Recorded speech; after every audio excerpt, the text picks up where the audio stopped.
Welcome to elevation classes sponsored by trouble shooter club. नमस्कार सभी को। और आज हमारे मॉडर्न फिजिक्स के हाइजेनबर्ग अनसर्टेनिटी प्रिंसिपल को लेके हाइजेनबर्ग अनसर्टेनिटी प्रिंसिपल बहुत सारी चीज़ें हमने पढ़ रखा है और आज इसको जानेंगे। इसमें क्या होते हैं, इस प्रिंसिपल में ये जो इलेक्ट्रॉन है मैटर में, कौन है? इलेक्ट्रॉन, यानी सब एटॉमिक पार्टिकल कह सकते हैं। सब एटॉमिक पार्टिकल जो है वो मैटर में जो घूमते रहता है ना फास्टली, वो कब किस समय में कहाँ पे रहता है इसका पता करने ये साहब जी गए थे। तो इनको ना एग्जैक्ट पोजीशन और मोमेंटम किसी सब एटॉमिक पार्टिकल का पता ही नहीं चल रहा था। एग्जैक्ट पोजीशन और मोमेंटम किसी पार्टिकल की पता नहीं चल रहे थे। डी ब्रॉगली साहब ने ये बात एग्जैक्ट पोजीशन और मोमेंटम बना दिया था, उन्हें निकाल दिया था एग्जैक्ट पोजीशन और मोमेंटम। वो कैसे निकाल दिए थे? तो देखो उनका जो ड्रॉबैक हो गया था वो निकाल दिए थे मोमेंटम को। क्या? लैम्डा वेवलेंथ कैसे निकाले थे? h/p पार्टिकल नेचर था ना डी ब्रॉगली वेवलेंथ में। तो वो क्या किए थे? लैम्डा बराबर h/p होता है पार्टिकल नेचर यानी कि मोमेंटम mb। अब देखो उन्होंने तो ऐसे निकाल दिया था, सच्चे में निकाल दिया था de Broglie wavelength. De Broglie साहब ने जिसको मैटर वेव कहे थे तो निकाल के दे दिए थे। अभी बात यह है कि ये कुछ ड्रॉबैक आ गई इसमें। जब ये आए ये क्या कहे? ये कहे कि भाई एग्जैक्ट पोजीशन किसी सब एटॉमिक पार्टिकल की एग्जैक्ट पोजीशन और मोमेंटम नहीं निकाल सकते हम साइमल्टेनियसली एक टाइम में। एगो अगर सही निकालेंगे तो दूसरी गलत हो जाएगी और दूसरी गलत सही निकालेंगे तो पहली गलत हो जाएगी। इसने कहा, आइए कह रहे हैं डी ब्रॉगली वेवलेंथ, यानी डी ब्रॉगली साहब कह रहे हैं डी ब्रॉगली वेवलेंथ, इनका कॉन्सेप्ट कह रहा है यहाँ से p अगर निकालूं h/λ यानी एग्जैक्ट PR है, एग्जैक्ट PR है। इनके थ्योरी के हिसाब से सब एटॉमिक पार्टिकल की एग्जैक्ट मोमेंटम आती है। देखना प्रीवियस लेक्चर को तो पता चलेगा, अरे वाह भाई तो सच में एग्जैक्ट मोमेंटम डी ब्रॉगली साहब निकाल के दे दिए थे। तो इनकी ये कॉन्सेप्ट ना थोड़ी गड़बड़ हो गई। कब? तो जब इनके बाद ये आए, इन्होंने कहा भाई एग्जैक्ट मोमेंटम थोड़ा ना पता चल रहा है, प्रैक्टिकली नहीं पता चल रहा है, हम एग्जैक्ट मोमेंटम निकाल लें ना। एग्जैक्ट मोमेंटम मतलब क्या? मास इंटू वेलोसिटी, मतलब मास इंटू वेलोसिटी। अब ठीक है, मास तो नहीं बदलेगी, मास तो नहीं बदलेगी। सब एटॉमिक पार्टिकल जो इलेक्ट्रॉन और प्रोटॉन है, न्यूट्रॉन है, तो उसकी जो मास है वो तो नहीं बदलेगी, लेकिन वेलोसिटी किसी भी टाइम एग्जैक्ट टाइम पे वेलोसिटी एग्जैक्ट पता चलबे नहीं करता है, एग्जैक्ट पता चलबे नहीं करता है। तो भाई वेलोसिटी एग्जैक्ट पता नहीं चलता है तो उसमें तो एरर आ जाएगी, गलती आ जाएगी। आई एरर आ जाएगी तो ये भी एरर आ जाएगी, तो मोमेंटम में भी क्या आ जाएगी? एरर। कौन कॉन्सेप्ट दिए? ये करें कि भाई आप कैसे निकाल लिए जी सब एटॉमिक पार्टिकल की एग्जैक्ट वेलोसिटी, ये तो गलत है। तो इन्होंने कहा, ये सब किसकी बात थी? डी ब्रॉगली साहब की बात थी। किसकी? डी ब्रॉगली साहब की बात थी। अब कौन आए थे? अनसर्टेनिटी प्रिंसिपल किसके? हाइजेनबर्ग के। वो क्या कहे? देखो वो कहे कि किसी भी पार्टिकल की एग्जैक्ट पोजीशन और मोमेंटम निकालना असंभव है। Exact position and momentum of a subatomic particle of a subatomic particle। Exact position exact momentum ये दोनों एग्जैक्ट है। एग्जैक्ट पोजीशन एंड मोमेंटम किसकी? सब atomic particle electron proton neutron की। Can not be determined, can't be determined at the same time, किसी particular time पे नहीं निकाल सकते। एट द सेम टाइम किसने कहा था भाई? हाइजेनबर्ग ने। क्या कहा था? कि एग्जैक्ट पोजीशन और मोमेंटम किसी सब एटॉमिक पार्टिकल की हम किसी पर्टिकुलर टाइम यानी सेम टाइम में नहीं डिटरमाइन कर सकते हैं, कांट बी डिटरमाइंड। तो उन्होंने कहा भाई तो फिर नहीं डिटरमाइन कर सकते तो आप क्या डिटरमाइन कर सकते, कर क्या सकते हैं बताइए। तो उन्होंने कहा कि हम कर जो सकते हैं वो देखो, हम ये कर सकते हैं कि delta x into delta P E greater than और इक्वल टू h बाय 4 पाई। क्या कहा उन्होंने, डेल्टा एक्स और डेल्टा पी का प्रोडक्ट जो है ना h बाई 4 पाई से ग्रेटर देन और इक्वल टू होगा, यानी कि इतने के बराबर।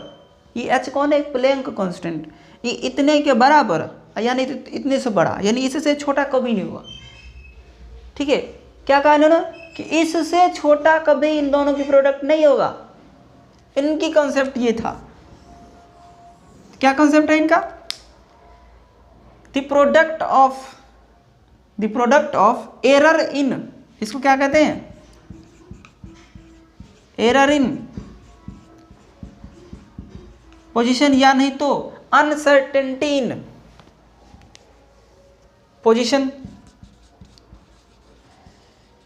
अनसर्टेनिटी इन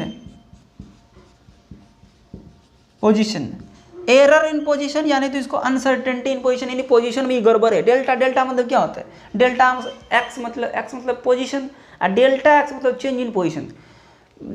जैसे कि किसी पर्टिकुलर टाइम में मान लो कोई फास्ट मूविंग पार्टिकल है, अब किसी मान लो कोई पार्टिकल बहुत फास्ट भाग रही है, इलेक्ट्रॉन तो भागते हैं ना, तो बहुत फास्ट भाग रही है, तो उसको हम किसी पर्टिकुलर टाइम में पकड़ने की कोशिश करेंगे, मान लो पकड़ने की कोशिश करेंगे, तो जिस टाइम में पकड़ने की कोशिश करेंगे ना उतने टाइम में वो कुछ आगे भाग जाएगा। पकड़ने की कोशिश यहाँ करेंगे तो भाग जाएगी यहाँ पे, थोड़ा खिसक जाएगा, पकड़ने की कोशिश यहाँ पे करेंगे तो भाग जाएगी यहाँ पे।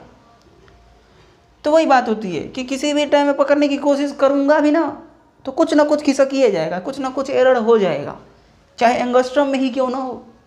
ठीक है, कुछ ना कुछ एरर हो जाएगी, तो वो एरर इन पोजीशन होते हैं। इसको कहते हैं एरर इन मोमेंटम, क्योंकि मास तो फिक्स है भाई, मास तो फिक्स है, लेकिन ये जो वेलोसिटी है ना, वेलोसिटी ये कम ज़्यादा कुछ भी हो सकता है। तो किसी भी टाइम में अगर वेलोसिटी मेजर करे तो उस टाइम में एग्जैक्ट वेलोसिटी भी नहीं पता चलती, थोड़ा कम ज़्यादा हो जाता है। तो इसको क्या कहते हैं, एरर इन मोमेंटम, यानी कि अनसर्टेनिटी इन मोमेंटम। क्या कहते हैं इसको, uncertainty in momentum, uncertainty in momentum. तो ये दोनों का प्रोडक्ट क्या होगा, इससे कम नहीं होगा, या तो बराबर होगा या तो ज़्यादा होगा, ये इन्होंने कहा। अब देखो इन्होंने कैसे एक्सप्लेन किया, ये जस्ट लाइक देखो यहाँ पे, अगर मैं मान लूँ डेल्टा एक्स 0 हो, अगर मान लूँ डेल्टा एक्स 0 हो, किसी ने एग्जैक्ट पोजीशन पता कर लिया, अगर कर भी लिया तो देखो ये 0 होगी, यानी कि एकदम एग्जैक्ट पकड़ लिया इलेक्ट्रॉन, ये लो यहाँ पे है, तो ये पकड़ के दे दिया कि इसकी पोजीशन बदल नहीं रही है, मैं यहाँ पे पकड़ लिया हूँ, तो पकड़ लिया, जब चाहा ना तब ये पकड़ लिया, जब चाहा तब ये पकड़ लिया, तो ये हो गया 0। किसको पकड़ लिया, सब एटॉमिक पार्टिकल को। तो जहाँ चाहा जब चाहा वहीं पकड़ लिया, तो डेल्टा एक्स 0, एरर नहीं हुआ। एरर नहीं हुआ तो ये 0, तो देखो ये 0 इंटू दिस ग्रेटर देन और इक्वल टू दिस हो जाएगा। तो ये 0 जब नीचे आएगा, ये 0 जब नीचे आएगा तो इनफाइनाइट हो जाएगी ना ये। तो इसका मतलब है कि इस केस में डेल्टा पी इनफाइनाइट हो जाएगा। क्या हो जाएगा, जब ये 0 हो जाएगा तो डेल्टा पी क्या हो जाएगा, इनफाइनाइट। तो इफ दिस 0 तो डेल्टा पी क्या हो जाएगा, डेल्टा पी क्या हो जाएगा, देखो देखो इनफाइनाइट होगा कि नहीं, तो गड़बड़ है भाई। चेंज इन मोमेंटम इनफाइनाइट हो जाए, ऐसा होता नहीं है, ऐसा नहीं होता है, ये गड़बड़ हो गई। फिर जैसे ही एगो को 0 किया, यानी एक की पोजीशन एग्जैक्ट निकाला, 0 मतलब एग्जैक्ट पोजीशन निकाल लिया। इसका मतलब क्या कि हमने एग्जैक्ट पोजीशन निकाल लिया, तो इसमें क्या हो गई, गड़बड़ हो गई भाई, इनफाइनाइट कैसी हो जाएगी। ठीक भाई, गया फॉल्स। और अगर किसी ने कहा ठीक है भाई आप पोजीशन निकाल लें, हम तो मोमेंटम निकालेंगे, मोमेंटम में चेंज, हम वेलोसिटी पकड़ लेंगे, आप क्या बात करते हैं, आप तो पोजीशन पकड़ लेंगे, वेलोसिटी पकड़ लेंगे। तो किसी ने कहा भाई वेलोसिटी अगर मोमेंटम को कर दूँ 0, अगर मोमेंटम को कर दूँ 0, अब मोमेंटम को 0 मतलब क्या, मास इंटू वेलोसिटी होता है, मास इंटू वेलोसिटी होता है, तो मास तो बदलेगी नहीं, तो बदलेगी क्या भी, तो वेलोसिटी को बदलने की वाली बात हो रही है। कहा कि हम वेलोसिटी को बदलने नहीं देंगे, एग्जैक्ट टाइम में इसे पकड़ेंगे कि हिलने नहीं देंगे उसको, तो क्या ठीक है भाई नहीं हिलने दो, दिखाओ प्रूफ करके। तो ये जीरो कर दिया किसी ने, इसका मतलब उसने क्या किया, एग्जैक्ट पोजीशन, ये एग्जैक्ट मोमेंटम पता कर लिया। यानी क्या है, एग्जैक्ट मोमेंटम, किसी टाइम में एग्जैक्ट मोमेंटम पता कर लिया किसी ने। तो जैसे ही इसको रखेगा जीरो, तो ये जीरो नीचे जाएगा, तो इसको क्या कर देगा, इन्फिनिटी। तो उस टाइम में पोजीशन में क्या आ जाएगी, देन डेल्टा एक्स क्या हो जाएगी, इन्फिनिटी। तो गड़बड़ है, गड़बड़ हो गया ना। दोनों ही केस में कोई भी एक को अगर एग्जैक्ट मानता हूँ तो दूसरी गड़बड़ हो जाती है। ये बात देखो, डेल्टा पी कांस्टेंट मान लिया था डी ब्रॉगली वेवलेंथ में, देखो ना डी ब्रॉगली वेवलेंथ में पी को एच बाई लेमडा कह दिए थे ना, डी ब्रॉगली इक्वेशन जो था वहाँ से लेमडा बराबर एच बाई पी था, तो पी बराबर एच बाई लेमडा इन्होंने निकाल के दे दिया, ये लो एग्जैक्ट। तो गड़बड़ है, एग्जैक्ट पोजीशन और मोमेंटम नहीं निकलती है सब एटॉमिक पार्टिकल की। किसने कहा था, हाइजेनबर्ग अनसर्टेनिटी प्रिंसिपल में, ठीक है, एग्जैक्ट पोजीशन और मोमेंटम नहीं निकाल सकते। तो ये हमारे हाइजेनबर्ग अनसर्टेनिटी प्रिंसिपल के बारे में है, ठीक। अगर कोई प्रॉब्लम हो तो आप कमेंट करके पूछ सकते हैं, उसमें कोई दिक्कत नहीं है, आपको नेक्स्ट टाइम इसका आंसर मिल सकता है। Okay, thank you. मैं उम्मीद करता हूँ समझ में आया होगा। Wish you all the best.